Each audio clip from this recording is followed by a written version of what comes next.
This video is all about half-life, which is a standard measure of reaction time. As we'll see in later discussions of chemical equilibrium, it can be difficult to define how long a reaction takes, quote unquote, because not all reactions actually go all the way to completion. So we can't, for example, look for a point at which 100% conversion has been achieved in all reactions to decide when the reaction is over, quote unquote. However, half-life provides us with a kind of standard measure of reaction time, a measure that's directly comparable across different reactions, especially if they exhibit the same or similar rate laws. So in this video, we're going to look at the half-life equations for zero, first, and second order kinetics and practice a little bit with half-life in a practice problem. So first of all, let's define what we mean by half-life. Half-life is the time required for 1/2 of a given amount of reactant to be consumed by a reaction. Now, half-life depends on a couple of important variables. The first is the kinetic order. Zero order, first order, second order reactions have different half-lives and different mathematical expressions for the half-life in terms of the rate constant and potentially the initial concentration, or what we've been calling A0. For some orders, the half-life does depend on initial concentration, and for some orders, it does not. And it's left off of this definition, but half-life absolutely does depend on the rate constant. Generally speaking, the greater the rate constant, the faster the reaction, and the lower the half-life. An example of half-life can be extracted from the table that you see on this slide. We can see, for example, that to go from 1 mole per liter of H2O2 to 0.5 moles per liter of H2O2, that is dividing the amount of H2O2 in half, it takes 6 hours. And in fact, if you look further down the table, cutting the concentration in half further from 0.5 to 0.25, 0.25 to 0.125, etc., takes the same amount of time in each case, 6 hours. In this case, the half-life is independent of the initial concentration of H2O2. It is 6 hours regardless of how much H2O2 we start with. This is characteristic of first-order kinetics, as we'll see in detail here shortly. This slide lists half-life expressions for zero, first, and second order kinetics in terms of the rate constant and initial concentration of reactant where it comes into play. And so for a first order reaction here, we have T1/2 is equal to the natural log of 2 divided by K. For a second order reaction, we have T1/2 is equal to 1 over K times the initial concentration A0. And for a zero order reaction, we have that T1/2 is equal to the initial concentration A0 divided by 2 times K. One thing to notice about these expressions is that the units are consistent, as they must be. The units on the left-hand side, of course, are time, and so the units on the right-hand side must also be time. For example, for a first-order reaction, we've already seen that the units of the rate constant are inverse seconds. The natural log of 2, which is just a number divided by a value with units of inverse seconds, will give a result in seconds. And of course, this generalizes to any time unit, not just seconds. I'm just using seconds here as an example. Similar idea holds for a second order reaction where the units of the rate constant, as we've previously seen, are per molar, per second, or per time.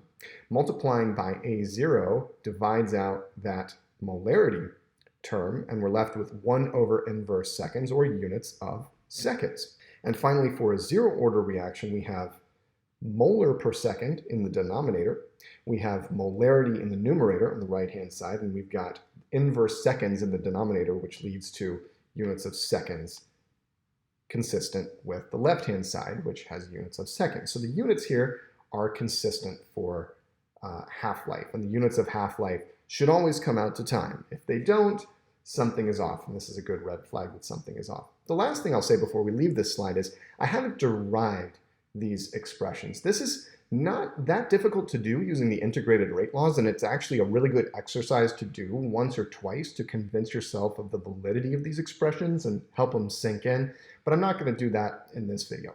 In this practice problem, we're asked to calculate the rate constant for first order decomposition of hydrogen peroxide in water at 40 degrees C using the data given below. We could actually do this in a couple of different ways. Essentially what we've got in this blue box is a list of concentration and time points, and we could apply a graphical approach where we graph those and apply the natural log to the concentrations, apply 1 over the concentrations, see which is linear, and then use the slope of the resulting line to figure out what the rate constant is. But in this problem, we're going to use a bit of a different approach that's a little more clever, given that we have information about the half-life built into this, and we already know that we're dealing with a first-order situation. So we can skip the graphing and comparing kinetic models aspect of the problem-solving method that I first described. So we have first-order decomposition, and we know about the half-life. Notice that the half-life here is 2.16 times 10 to the 4th seconds, at least to go from 1 mole per liter to 0.5 moles per liter. We can extract that directly from our data. And in fact, that half-life is consistent. As we go from 0.5 to 0.25, it's the same amount of time that's elapsed, and you can verify that on your own. This is very similar to the hydrogen peroxide decomposition that we saw earlier.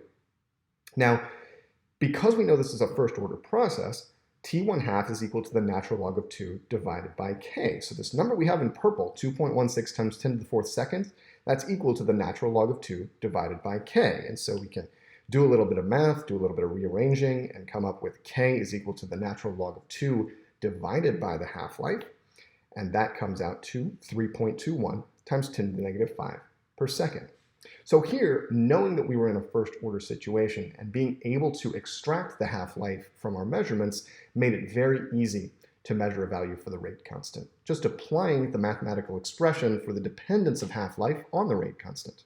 Notice also that the initial concentration didn't enter at all into our considerations to find the actual rate constant. This is because half-life is independent of the initial concentration for a first-order process. Put another way, we should notice that the initial concentration of the reactant, in this case, does not appear in this equation in black at all. Only K appears on the right-hand side.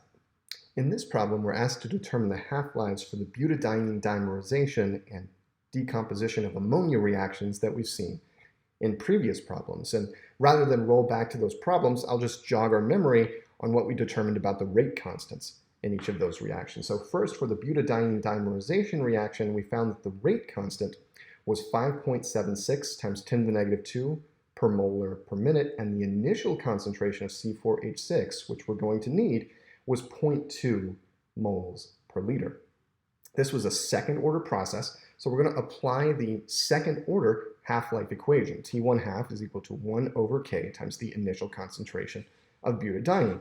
And at this point, we can just substitute in that initial concentration and K value that we found previously, and we come up with the conclusion that the half-life is 0.0115 minutes, about 100th of a minute or so. What about the thermal decomposition of ammonia? Well, that reaction, if you'll recall, was 0 order in ammonia. And we came up with a rate constant there of 1.3 times 10 to the negative 6 molar per second, and the initial concentration of ammonia was 2.8 times 10 to the negative 3 molar. So here we're going to be applying the 0 order half-life equation. T1/2 is equal to the initial concentration of NH3 divided by 2 times K. And here again, with these numbers, we can simply plug and chug.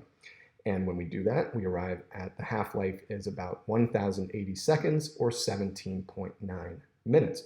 One thing I would encourage you to do with this problem is to go back and see where we initially looked at a graph of the disappearance of NH3 over time. See if the half-life implied by the graph, how long does it take for the concentration to get cut in half, actually matches this roughly 18-minute number that we came up with just by using the rate constant and the initial concentration of ammonia.